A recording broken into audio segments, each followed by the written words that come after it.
The world offers rest, but it always comes with a price and it never lasts. Jesus offers rest, and it's free and eternal. We're to part 37 of our Matthew series, The King and His Kingdom. Verse by verse study, the Gospel of Matthew.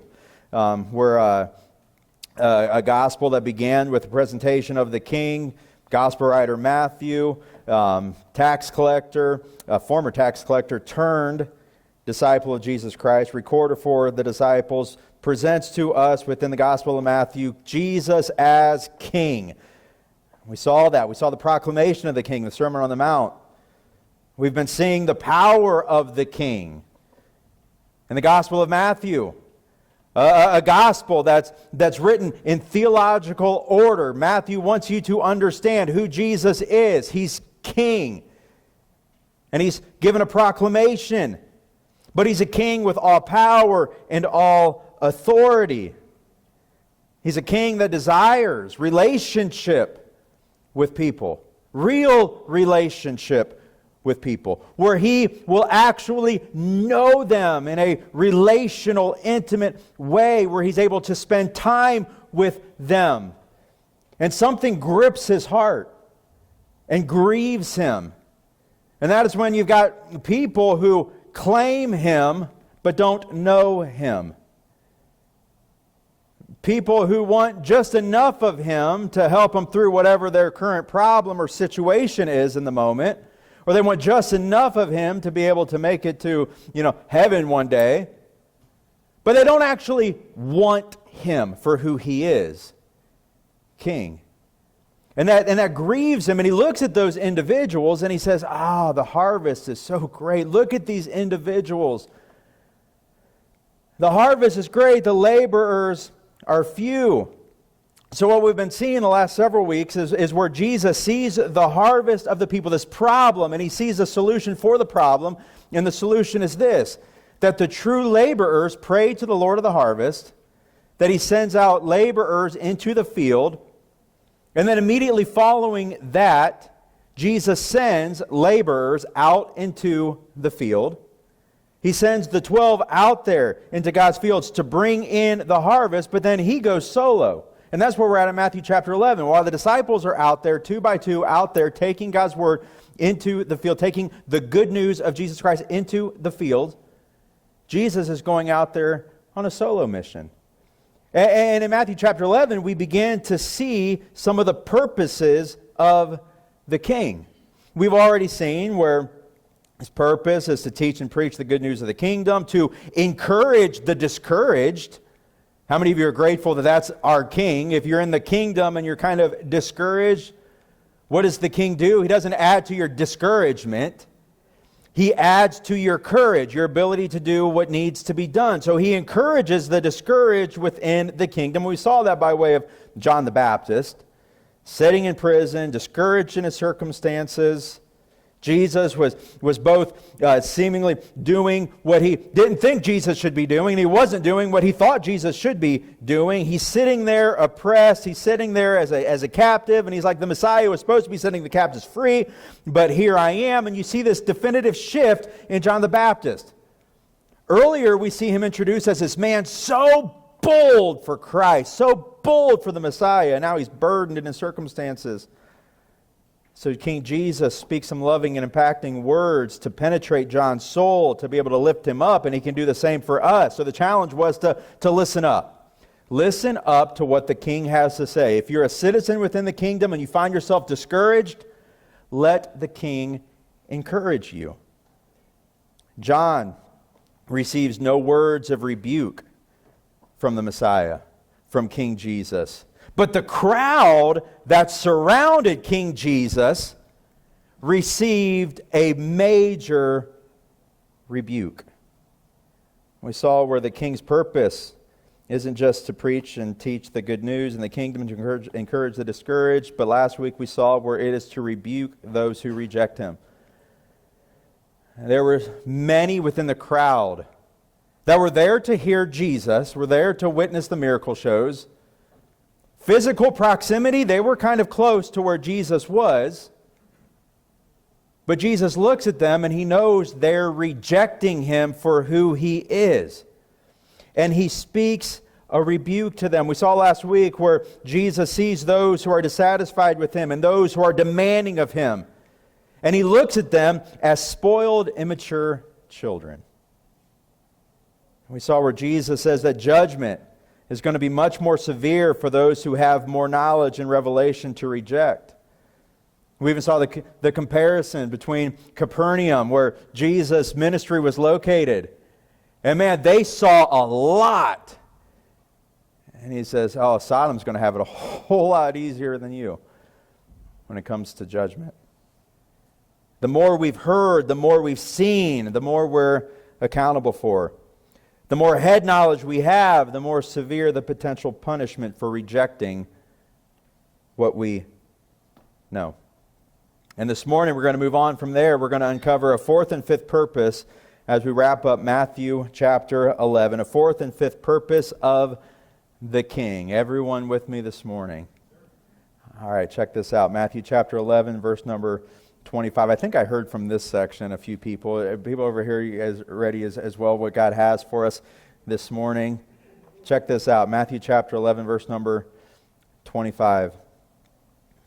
At that time, Jesus prayed this prayer. Now, it's important to know what at that time is. This is immediately following the rejection, the rejecting, the crowd actively rejecting, demanding of him. We're playing a happy song, dance for us. You're playing a sad song now, weep for us. Do what we want you to do. It's immediately after Jesus says, "You bunch of childish, immature children. You bunch of critical individuals. You found something wrong with John. You find things that you think are wrong with me." Continually rejecting Jesus. At that time, Jesus prayed this prayer. After looking and summing up an entire generation that's rejecting him, he follows that rejection up with a prayer. Now that's significant, brothers and sisters. We're not going to spend a bunch of time on that, but just think about that and follow the example of Christ. What do we do when we face those difficult times of rejection? And follow the example of Jesus. Just go to prayer. At that time, Jesus prayed this prayer, this intimacy with the Father, the people don't want me, but I know one who wants me. He prays this prayer, "O Father, Lord of heaven and earth, thank you for hiding these things from those who think themselves wise and clever, and for revealing them to the childlike. Yes, Father, it pleased you to do it this way." Verse 27, "My Father has entrusted everything to me," Jesus says. "No one truly knows the Son except the Father, and no one truly knows the Father except the Son, and those to whom the Son chooses to reveal him." So D on your outline. One of the purposes of the King is this: to display and demonstrate both his and the Father's supremacy and sovereignty. Supremacy meaning his being superior to all others in authority, in power, in status. So he came to display and to demonstrate that. Sovereignty meaning his absolute rule and reign. Jesus displays and demonstrates supremacy and sovereignty, both his and the Father's. If we dig deeper for just a moment, in Matthew chapter 11, if you look back up verse number 25, let's read this again. It says this: "At that time Jesus prayed this prayer, O Father, Lord of heaven and earth, thank you for hiding these things from those who think themselves wise and clever." They think of themselves more than they ought to think, like how wise and clever we are. "And for revealing them to the childlike."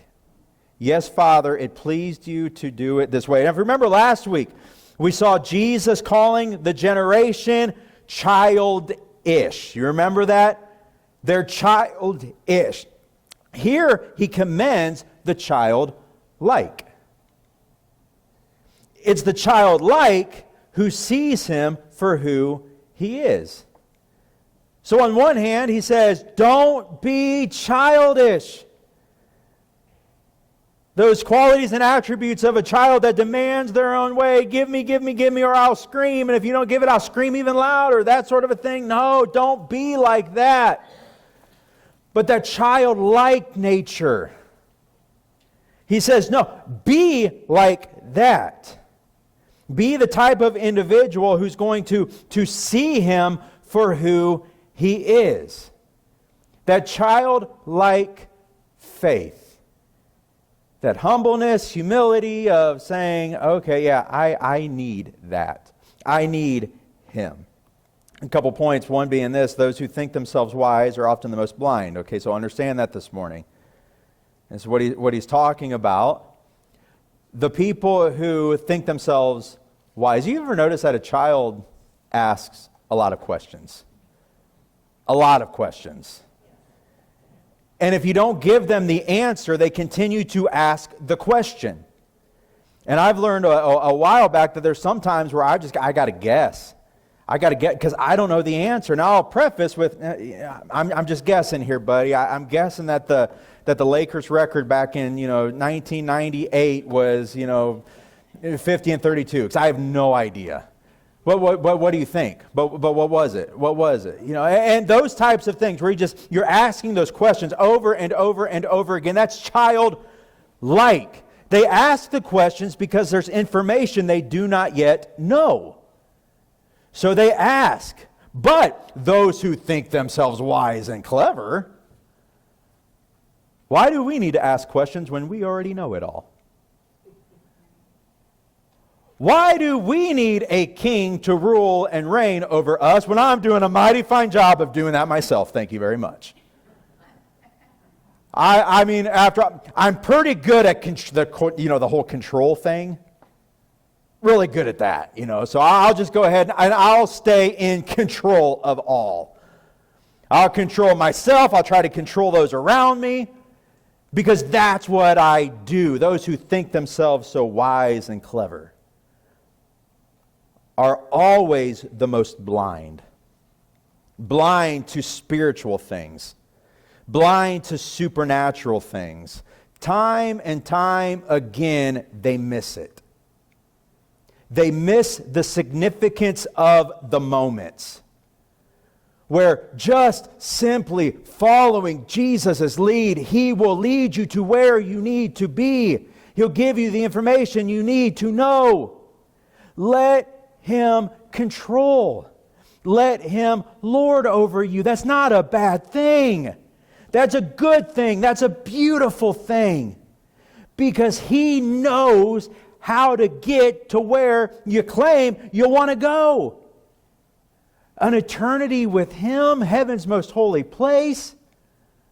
He knows how to get there. He's made a way there. And He's offering to lead you there. But those who think themselves wise and clever say, just enough of Jesus to tack on to hopefully one day be able to make it through the pearly gates. But until that time, I'm going to go ahead and keep my own kingdom. Do my own thing.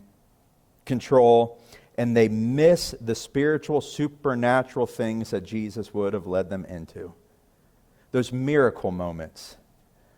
Those times of significance. Those supernatural times where you've got a supernatural God leading us in a natural world. But so many times within the natural world, we try to do natural things and we somehow think we're going to get supernatural results from that. You think yourself wise, you think yourself clever, and you miss it. And you miss it. There's a problem. There's a reason that we do that. There's a reason why we struggle with that from time to time. And the problem is this, A in your outline, pride. Pride. We talked about that last week. Pride. Middle letter in pride, I, where it's all about I. And those individuals who are all about themselves, they're the ones who look at King Jesus when he says, let's cross over to the other side. You guys want to see something really cool? There's a couple demon-possessed men that are just about ready to have those demons cast out of them. He doesn't tell them. He just says, let's cross to the other side. And the majority of the people say, not interested in that. I got things to do. Others look and say, I know what's on the other side. No, thank you. Very dark place. And those people who are all about the eyes, thinking themselves so wise and clever, they missed out on what truly would have been a whoa moment. Like, did you see that? These demon-possessed men just became missionaries for the Messiah. Wow! But pride kept the majority of people away from that boat trip across the lake. Now understand, it's not that God just randomly chooses certain people to blind and certain people to reveal things to. It's those who think themselves wise. That God just... pride. You already know it all. What information are you going to... You're just rejecting it anyways. They're already to that place where I don't need to see anything else. I don't need to hear. My mind has been made.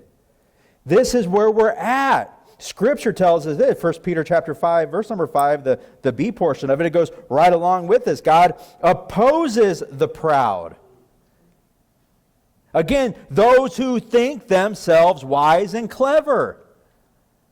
I got it all figured out. God opposes them. Part of that opposition is just not revealing certain things to people who, they don't see it anyway. They've already made up their mind. God opposes the proud, but gives grace. Grace being unmerited favor, divine empowerment. He gives grace to the humble. Those who can say, I got a lot of questions I need to ask. Childlike faith. I don't know the details of the way, so it might be beneficial if I daily go to the way, Jesus Christ, and say, rule over me, lead me, shepherd me, provide for me, protect me. I need you. I need that unmerited favor, divine empowerment given to those individuals who know I'm not all that wise on my own. I'm not very clever. But thank God I'm connected to one who knows it all. More on that later.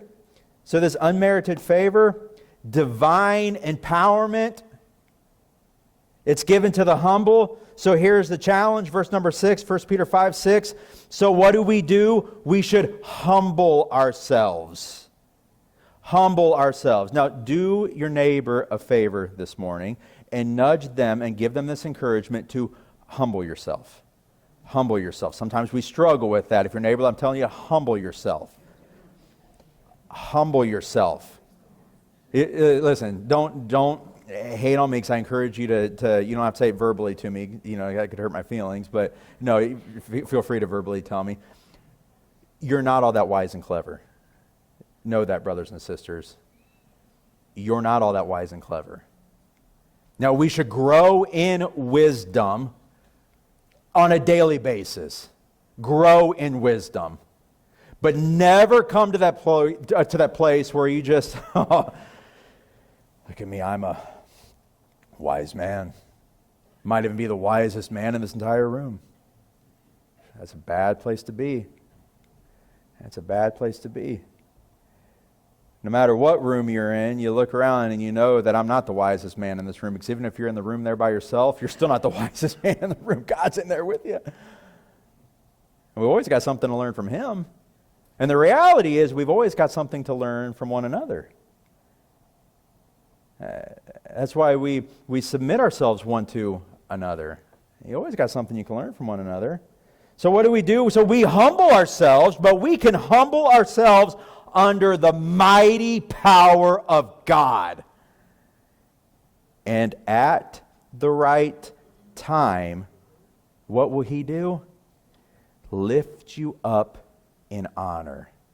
At just the right time. Don't miss the moments. Pride will keep you from experiencing the spiritual, supernatural things God intends for you to experience in this life's journey. But humility, being humble under the mighty power of God, at just the right time, He'll lift you up. Give all your worries and cares to God, for He cares about you. So there's the problem. The problem is pride, but there's a remedy to that problem, and that is humility. Be in your outline, just be humble. And if you're not a humble person, humble yourself.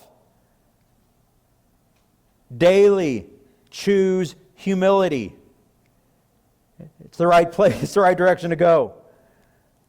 I would much rather live in a way where I know I can experience God's grace. He freely gives grace to the humble. Alternatively, you can choose God's opposition. Not a good place. And that's what pride does. Pride brings about God's opposition in one's life. Humility brings about God's grace in one's life. Now, know this, again, it's those who think themselves wise, those who think themselves wise. Intelligence is a gift from God. God gives us the ability to know things. God gives us the ability to be able to grow in our learning, to grow in our intelligence. We're commanded to do that. It's a good thing to grow in wisdom, in understanding, in knowledge. Intelligence is a gift from God, and it can be a great thing. But it can also be a driving force in one dismissing God. Where the more you know, the less you think you need Him. The smarter I am, the less I need counselors around me. When Scripture tells us time and time again, an abundance of counsel, there is safety. And God's given us a wonderful counselor, and His name is Jesus Christ. And that should be someone that daily we look to and we say, I need to be surrounded by counselors. I'm growing in wisdom and knowledge and understanding, but at the same time, I've always got things I need to learn. So don't allow intellect, to be a driving force in dismissing God. Because if you get to that place where I no longer need the counsel, I no longer need the counselors, thank you, wonderful counselor, but I'll take it from here. What you're going to find is you're that individual who pride begins to seep in, and next thing you know, you're wise and clever. You're wise in your own eyes. You think yourself so wise and clever. No. Don't allow it to be a driving force in dismissing God. In this point of displaying and demonstrating supremacy and sovereignty, there's a couple things here already filled in on your outline here. Brothers and sisters, we must allow Jesus to be in charge. That's what humility will allow you to do. Allow Jesus to be in charge. We're seeing that in this prayer that he's praying. A lot of people aren't seeing that, but we must allow Jesus to be in charge, and we must understand that people have free will. There's times where we'll look at these verses. If you take these verses out from their context, you would look at that and say, wow, some of these people, they don't even have a chance. I mean, God's just not revealing himself to them anyways. Remember what just happened that followed up the prayers. Jesus looking at an entire generation and saying, you're not allowing me to be king. You're trying to tell me what to do. And then you're going to be mad at me when I don't do that. I'm revealing myself to you time and time again. You've seen so much and you continue rejecting it. We see the context of this. He says, if these miracles were done enough, man, they would have repented a long time ago. But you guys, you're not getting it. That pride is causing them to not see. So he follows that up with saying, Father, you've chosen to reveal yourself to the childlike, to the humble, to those who are open to it, as compared to the pride. So understand that Jesus must be in charge, but also understand that people have of free will. Look deeper into verse number 27. It says this, my Father has entrusted, notice this is Jesus' prayer, my Father has entrusted how much? Everything to me. No one truly knows the Father, no one truly knows the Son except the Father. And no one truly knows the Father except the Son, and those to whom the Son chooses to reveal him. Number 2 on your outline, it's important for us to understand that the Father and Son know each other perfectly. Perfectly. The word know here, no one truly knows the Son except the Father. The word know here, it's relational knowledge. That's big to understand. Relational knowledge. It's the most intimate form of knowing. It's not just intellectually knowing something. It's intimately knowing something. It's not just intellectually knowing someone. It's intimately knowing someone. And that's what we're seeing here. The Son knows the Father. The Father knows the Son. And Jesus reveals the Father. Again, many people just flat out reject that. I don't need a king. So when a king comes up and says, hey, here I am, they say, nope. No, you're not. When Jesus shows up on the scene, evidence after evidence after evidence that he's not just a normal guy. He was like, nope. Don't mind the miracle shows and don't mind some of the teachings, but I really don't like his demands. The Son revealing the Father because he knows the Father. Revealing so that those who he reveals the Father to, he can introduce them to the Father. The sovereign Son introduces us to the Father. How can he introduce us to the Father? Because he knows the Father in an intimate way. The two are actually one. It's kind of a mystery of the triune God, 3 in 1, but here we got the Son and the Father, the two being one. So the Son revealing the Father to the people, so he can introduce the Father to the people, so he can connect the people to the Father. Number 3 on your outline, understand that intellect doesn't bring about relationship with God, but intimacy with Christ does. Here's what we're seeing here in this passage. Relationship brings relationship. Jesus' relationship with the Father opens up the door for our relationship with Jesus and our relationship with the Father. Relationship, intimacy. Those who base it all upon intellect, they miss it time and time again. I just need to know more. I just need to know more. And the more I know, the more wise and clever I think I am. And the less I need of Him.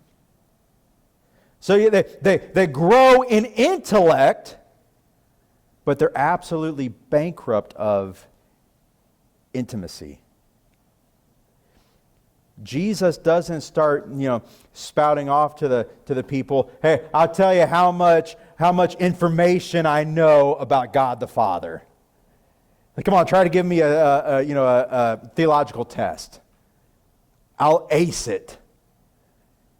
Ask me about the Old Testament sacred texts. Ask me about that kind of stuff. Ask me some questions about God, and man, I will be able to answer every one of them. He doesn't come at them with intellect. He comes at them with intimacy. And that's what he tells the Father. He says, Father, I know you with a relational knowledge. I'm intimate with you. And that's what he wants to reveal to us this morning. That's what God desires. Relationship. Not a bunch of people who think themselves wise because you'll miss it. You're blind.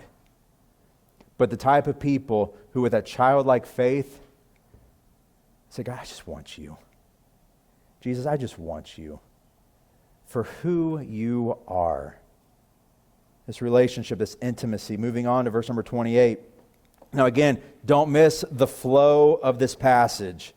Jesus, rejected by most, follows that up with a prayer to the Father.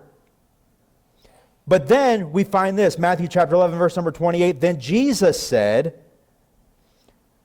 come to me, all of you. How many of you? Offers out there to all.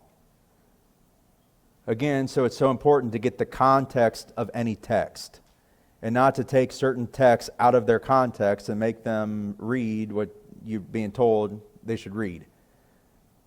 We see rejection. And then Jesus praying this prayer to the Father.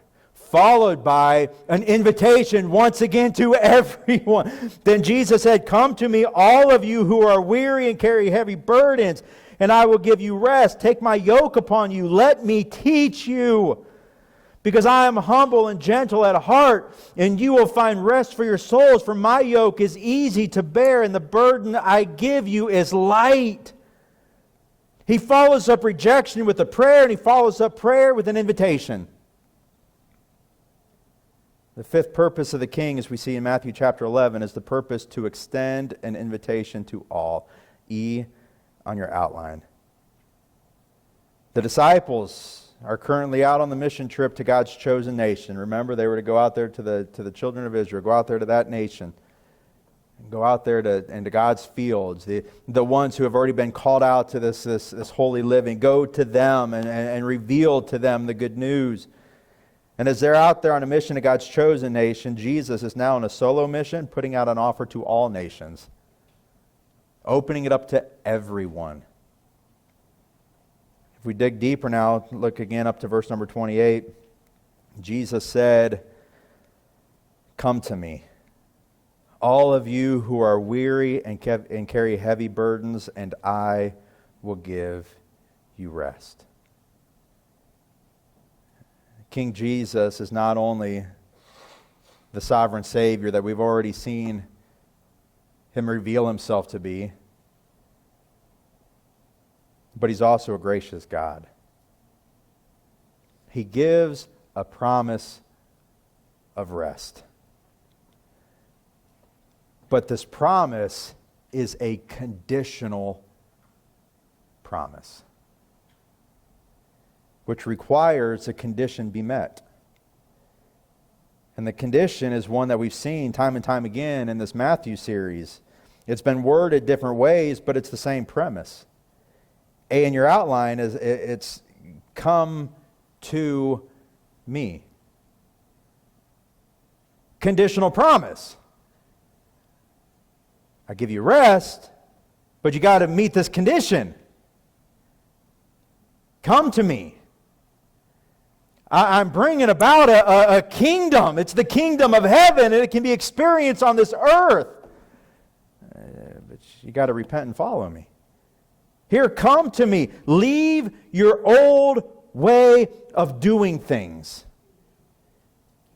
Contextually, he's talking to those who have tried time and time again unsuccessfully to earn God's favor or to make it. Somehow I'm going to make it through religion, self-effort, good works. And religion and good works can only do so much. And they leave you burdened, worn out, because you can never do enough. And Jesus comes along and says, leave that to me. I'll do enough. Come to me. Much the same way he looks at other disciples we've already seen in the Gospel of Matthew. Leave your fishing nets. Follow me. Leave your tax collector's booth. Follow me. Word translated come here is the Greek word dute. It's also translated as follow in other passages. Again, even as Jesus is calling Peter and Andrew. And we read it in the Gospel of Matthew as follow me. In the original language, it was the same word being used. It's an exclamatory word. It's an authoritative word. It actually means, come now. Sometimes we read this as, there's Jesus being all sorts of like, oh, my heart's just breaking for you because he's just come unto me because I need you. I'm missing something without you. So just come to me, please. Just please. It's not what he's saying here. He's looking at a bunch of weary, worn-out, burdened people, and he's giving them a solid truth. Man, he's being bold right now, and he's saying, come now. Again, think of it as that, child who's just being all sorts of unruly and just, where you reach that point where it's just stern with them. And you say, I'm getting to the point. Get here. I'm telling you to get here. For your own good, for your own safety, for your own sanity, come now. That's what Jesus is saying here. A word of exclamation, looking at people who just aren't getting it. And they're trying hard. Man, they're working hard. They're trying to earn God's favor. They're trying religion. They're trying this. They're trying to keep the law as good as they can. And he's looking and saying, come now. The offer's been put out there time and time and time and time again, and he's ramping the thing up. Saying, come now. It's a direct order, brothers and sisters. This is King Jesus, the King of the kingdom, giving an order to everyone, saying, come now. And to obey that order is to live in obedience to the King. To disobey that order is to live in defiance of the King. Matthew, writing this gospel in theological order, was purposeful in already showing us just how powerful Jesus is. And who would we be to stand there in defiance to such a king when he gives an order and says, come now? And we say, no. Those are not shoes you want to be standing in. But to obey that order, it's a beautiful thing. When King Jesus says, come now, and we obey that, because here's what he says, come now, and I will give. Be in your outline. He's not selling us a bill of goods. He's not saying, come now, and we can start negotiations, and we can try to, figure out some things that maybe I can give you, and maybe, just say. He's saying, come now, I will give. It's a sure thing, and it's also a gift. He desires to give us something we don't have. He's talking to weary and burdened people. And he's saying, come now, and I will give you something you don't have. Something invaluable, something priceless, something that's worth a whole lot. It's a gift He's willing to give that we don't have until we come to Him and receive Him. And that gift is the gift of rest. Come to me and I will give you rest. That's personal. He'll give who rest? He'll give you rest. He'll give me rest. Each person who obeys the order of come to Him, He'll give them rest. Greek word translated rest, anapaio. It's defined as to give rest, but also an intermission from labor. Think about that. An intermission from labor. Come to me, those of you who have been laboring so hard, but you're just not getting it. And I will give you an intermission from that labor. It also means a refreshing. Has ever, a day where you've been working hard, you've been going, and it just feels so good just to be able to sit down. Wow. That's refreshing. Especially when you grab a nice, cold sip of water. Man, it's refreshing. Come here now so you can get this gift. A gift given to those who want relationship with God and good standing with Him. A gift given to those who are done trying to do all the work themselves. And they're tired and burdened by all the effort. Jesus says, come now. And they stop doing what only Jesus can do.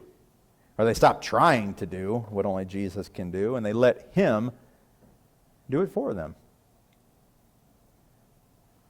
Augustine put it this way. He says, you have made us for yourself, O Lord. And our heart is restless until it rests in you. But why aren't more people who claim Jesus experiencing such a rest? But they continue to be restless, weary, heavy burdened. Why aren't more people experiencing such an intermission from their labors? Why aren't people experiencing more of that, it just feels so good, just to be able to rest? The answer to that is it begins with, come to me. Jesus saying, come to me. Come now. What do I do with that? Come now. Do I? Do you? When Jesus says, come now. And what does that even look like for you? What does that look like? Just think of it in your mind. That come now. What does that look like? Does it look like more of the, please just come to me. Just please. I'll just do whatever you want. Come on. Let's negotiate here. Is that what it looks like? More importantly, what we should consider is, what does that look like to Jesus, the King of the kingdom? What does come now look like to Him? Again, for many people, that entire generation that He's looking at, and He says, you're a bunch of childish individuals. What it looked like to them was they're just going to keep doing their own thing. But occasionally we'll show up and, Jesus, can you fix this? Like I got a friend here that needs healed and stuff, and I got this like going on and stuff. And man, these religious people are kind of being a little like burdensome and things. And I'd rather hang out with you for a little while. And that's what, to most of those individuals, that's what it looked like. But to Jesus, it looks like this: come now, and you either obey it or you disobey it. So sadly, many aren't experiencing the rest that Jesus offers because, D on your outline, many are not willing to obey the direct order and receive the divine offer. To find rest means to humbly surrender to the king's command. And for many, that is just too tall of a task. To humbly surrender to the king's command. Pride, blinding, missing it. Instead of humbly surrendering and obeying the direct order and receiving the divine offer of rest, they just continue to try to fix things on their own. They desire to just, I'm tired, I'm burdened, I'm weary of trying to fix this on my own. And then they try to somehow attain rest on their own, attain relief on their own. And that usually takes them to even a darker place or a worse place. Because I'm tired, I'm worn out. It can get them to a point where I just got to give up and check out for a little while. Or it could turn them to a place of just trying to find relief somewhere else. So they're going to the world to try to find a relief, to try to find a rest that it won't give. It can't give. Not anything lasting. Not anything significant. Oh, it'll give you things that are costly. They desire to go out there and find a refreshing on their own. And then they find themselves frustrated all the more because they're already tired and burdened. Then they try to find the rest that they cannot find. And now they're to the point where they're just ready just to burn out, to give up.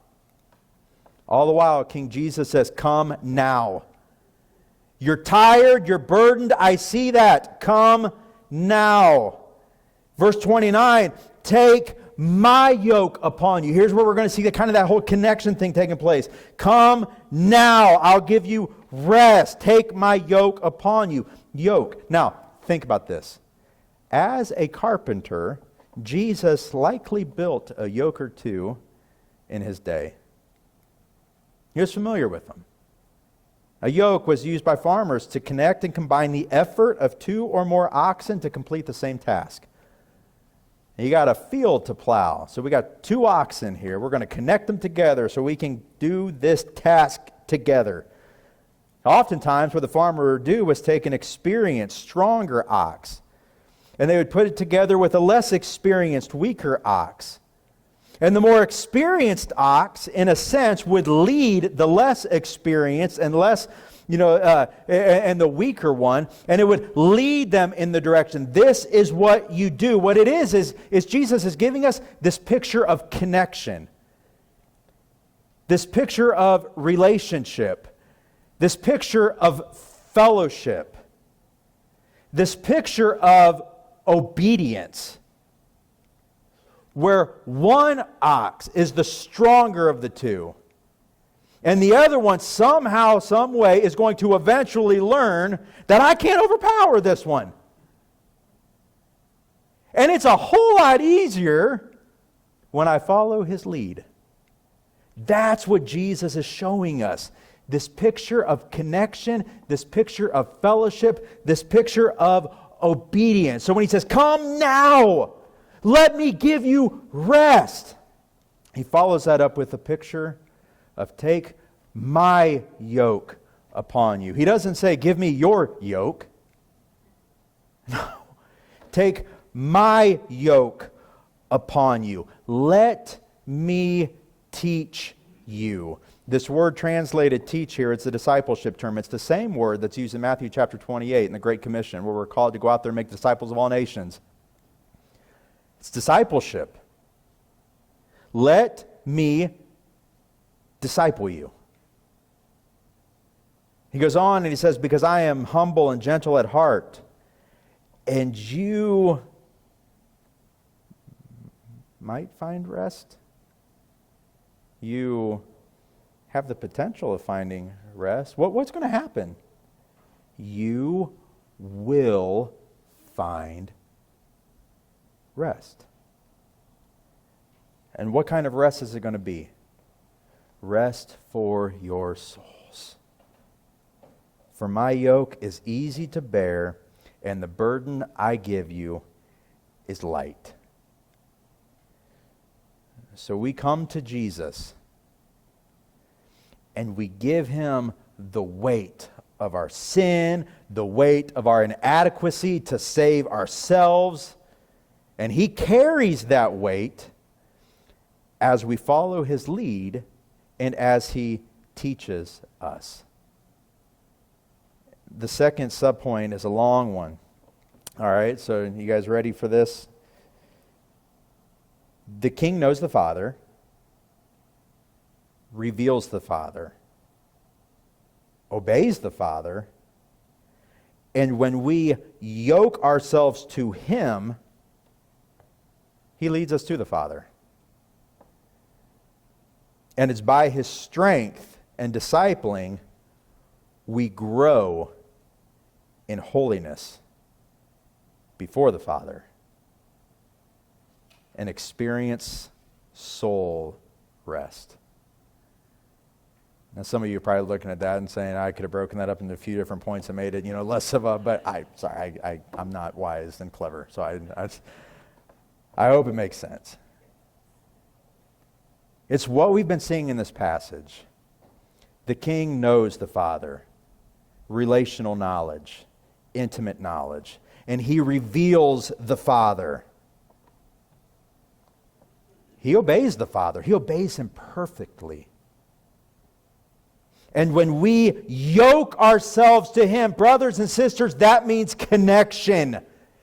His yoke upon us. When we yoke ourselves to Him, He leads us. And where is He going? To the Father. It's where He already is right now, at the Father's right hand. But we've been given the good news of Jesus Christ, where we will go to where He's at. How are you going to get there aside from Him? You can't. That's why He says, come to me, come now. Take my yoke upon you. I'll lead you there. And it's a process. Discipleship's a process. Sanctification is a process. Growing in holiness is a process, but it's also a demand. Remember what the King's standard is in the kingdom? You guys remember that? What's his standard? Perfection. Wow. It's a tall task. Maturity. Grow up. How do we do that? We yoke ourselves to Him. Humble enough to say, I need a king to rule over me. So I'll take your yoke upon me. I am not wise and clever in my own eyes. I don't think myself so wise and clever. I need to learn. And who can we learn from? The wonderful Counselor Himself, the very one we're connected to, the body of Christ, a wonderful gift He's given to us in this church age. It's by His strength that we grow. That's why the Apostle Paul says, man, the one thing I boast about is my weakness. Because when I'm weak, He is strong. You know what? That ox keeps plowing the field. He finishes what he started. And there's times where I'm just like, okay, you're just kind of dragging me along right now. Okay, I got my feet back under me. Okay, here we go. He ain't going to leave us behind. Leaves the 99 to go find that one. That's just how He is. And we grow in that holiness before the Father, and we experience all the while a soul rest. What that is it's the spiritual, supernatural presence of the Prince of Peace. The one we're connected to, saying, I got you. You're going to be okay. We're going to get there. I'll finish the work I started. A soul rest being the rest of our heart, our desires and our passions. We have rest given to us. Rest of your mind. Your mind can finally quit racing and overthinking and overanalyzing everything. That's a soul rest. A rest of the will. We no longer have to win out on everything. Not everything's a competition anymore. Just that rest of the will. Not my will, thy will be done. What a rest that is. The rest of our emotions, that's a soul rest. The roller coaster of emotion can finally end when we take His yoke upon us and we humbly let Him teach us. When we feel that connection, what a rest. Where we can finally stop working so hard at something we can never do on our own. For just a quick moment, round and third, Jeremiah chapter 6. In this passage, the Lord speaking through the prophet Jeremiah to the nation of Judah, who was refusing a similar offer of rest. Notice this. Jeremiah chapter 6, verse number 16. This is what the Lord says. Stop at the crossroads and look around. Ask for the old godly way and walk in it. Travel its path, and you will find rest for your souls. But you reply, no! That's not the road we want. You see where there's nothing new under the sun? It's the same thing that we're seeing as Jesus is walking this earth, and it's the same thing we see today. God's offer is still the same. Rest for your souls. And we get to this crossroads where the offer is put out there, and how sad it is that so many times people, no! That's not the road we want. I posted watchmen over you who said, listen for the sound of the alarm, but you replied, no! We won't pay attention. Therefore, listen to this, all you nations. Take note of my people's situation. Listen, all earth. I'll bring disaster on my people. It's the fruit of their own schemes. Because why? They refuse to listen to me. They have rejected my word. For us, the rest of the soul is a result of giving up control, yoking ourselves to Jesus, who does all the heavy lifting, and allowing Him to teach us dumb sheep. I don't know the way, aside from my connection to the way. Jesus' yoke gives us relief. This is the opposite of being wise in one's own eyes, thinking themselves so wise and clever. This is a childlike faith saying, I need you, Jesus.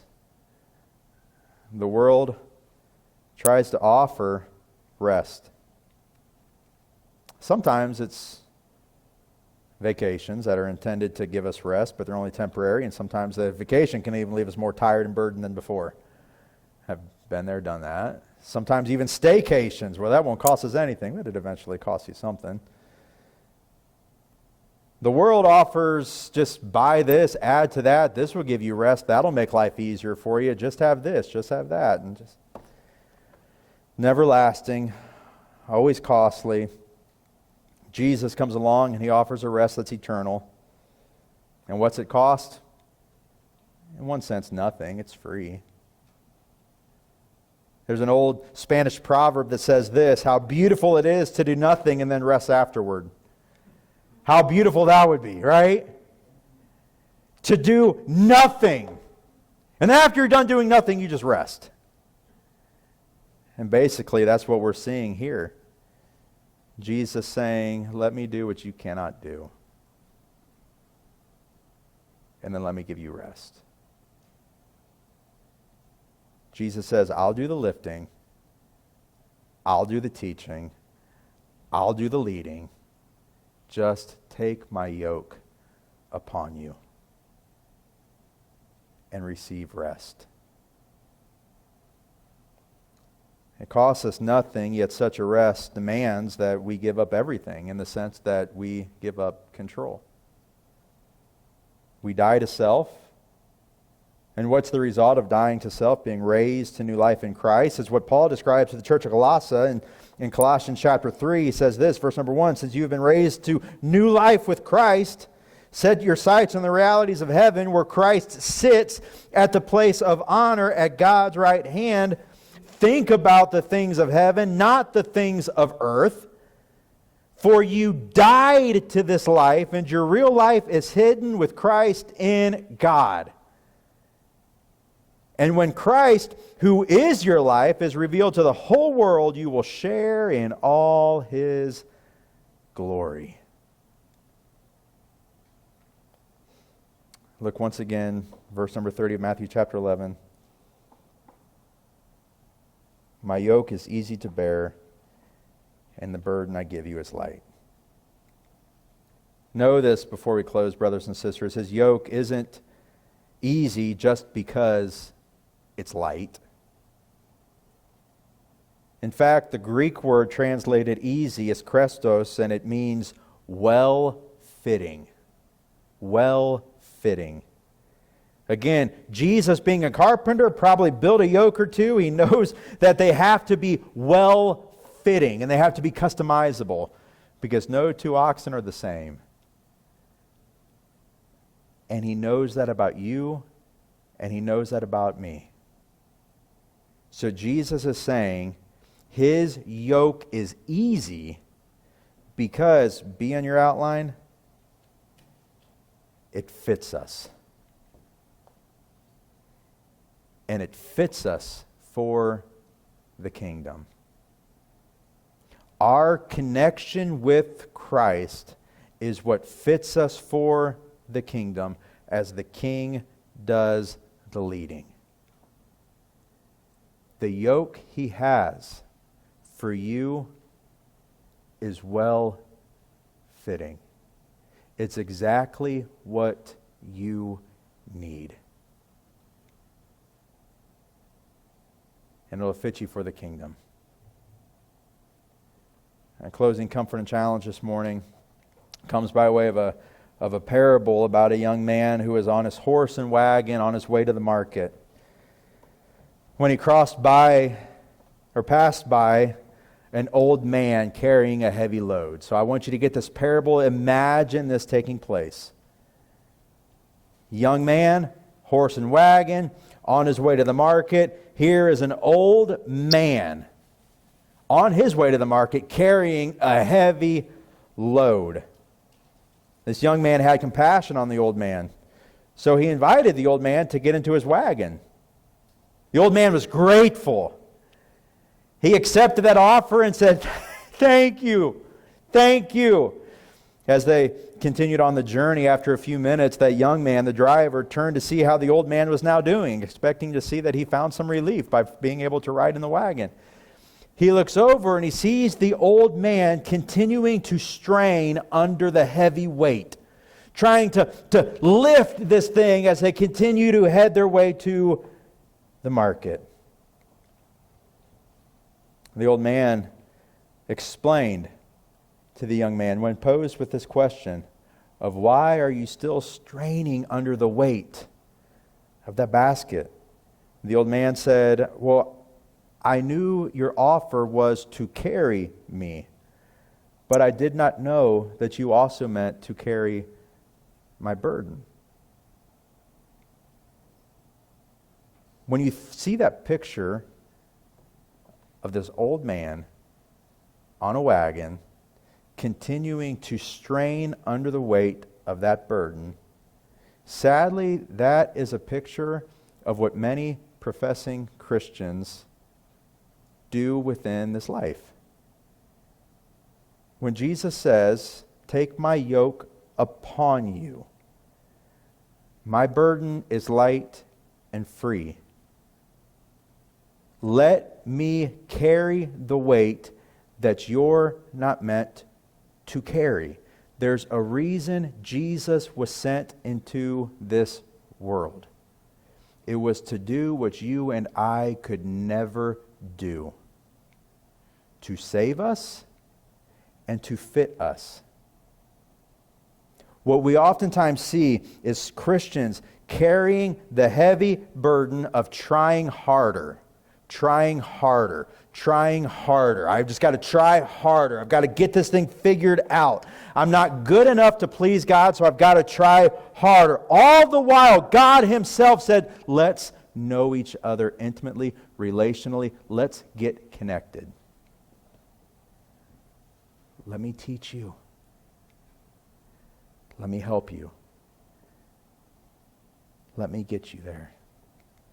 Professing Christians feverishly trying to gain God's approval by doing religious stuff, not understanding the finished work on the cross of Calvary has given us permission to rest. And that's the point that Jesus is getting across. This chapter starts with John the Baptist, all sorts of discouraged. And King Jesus says, let me encourage you. A bunch of people rejecting the king. And the king saying, I got an offer for all of you. And it's to give you rest for your souls.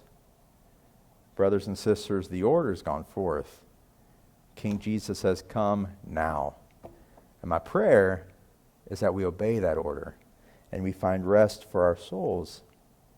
Because King Jesus has given the citizens within his kingdom a permission to rest in him.